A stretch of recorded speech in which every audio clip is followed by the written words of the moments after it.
Assalamualaikum warahmatullahi wabarakatuh. Alhamdulillah, alhamdulillahi rabbil alamin. Innal hamdalillah nahmaduhu wa nasta'inuhu wa nastaghfiruh wa na'udzu billahi min syururi anfusina wa min sayyiati a'malina. May yahdihillahu fala mudhillalah wa may yudlil fala hadiyalah. Asyhadu an la ilaha illallah wa asyhadu anna Muhammadan abduhu wa rasuluh la nabiyya ba'dah. Yang sama-sama kita hormati Ibu Fitriani STHI MPD selaku pembimbing muhadharah program khusus ulama putri. Yang sama-sama kita banggakan teman-teman seperjuangan program khusus ulama putri, dan yang sama-sama kita sayangi penonton setia channel YouTube PKU Antasari. Dalam kesempatan yang baik ini, marilah kita memanjatkan puji serta syukur kita kepada Allah Subhanahu wa Ta'ala, Tuhan yang Maha Pengasih, Maha Penyayang, yang tak pilih kasih, tak pandang sayang, yang nikmatnya tak terhitung, tak terbilang, yang mana dengan nikmat dan karunia-Nya lah kita dapat melaksanakan muhadharah meskipun secara virtual. Tak lupa sholawat beriring salam selalu tercurah kepada putra gurun Sahara yang pada subuh Senin ia lahir.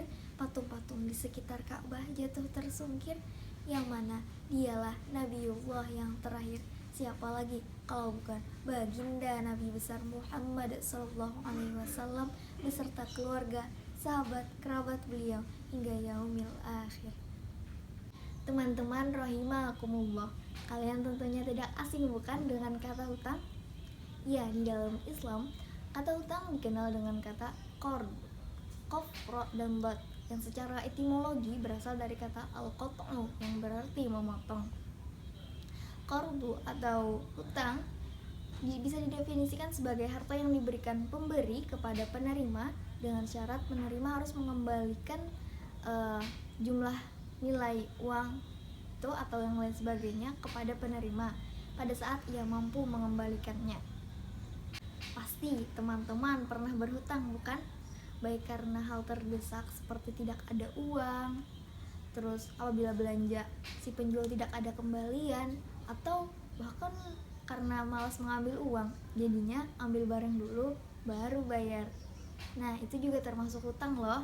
Kalau lebih baik cepat-cepat dibayar ya, karena takut kelupaan dan lain sebagainya.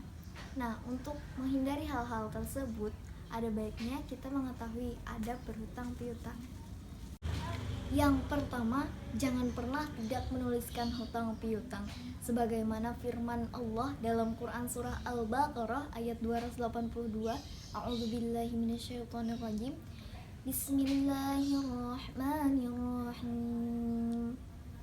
Ya ayyuhalladzina amanu idza tadayantum bidainin ila ajalin musamman faktubuh. Wahai orang-orang yang beriman, apabila kamu melaksanakan hutang piutang dalam waktu yang ditentukan, hendaklah kamu menuliskannya. Yang kedua, jangan pernah berniat untuk tidak melunasi utang. Sebagaimana di dalam hadis, siapa saja yang berutang sedang ia tidak memiliki niat, tidak berniat untuk melunasi hutangnya, maka ia akan bertemu dengan Allah sebagai seorang pencuri. Hadis riwayat Ibnu Majah.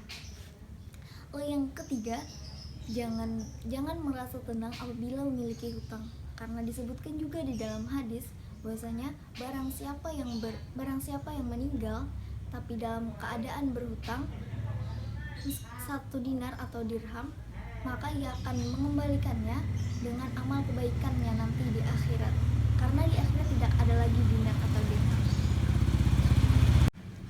Yang keempat, jangan menunda-nunda membayar hutang, karena di dalam hadis disebutkan menunda-nunda bayar hutang bagi orang yang mampu adalah suatu kezaliman.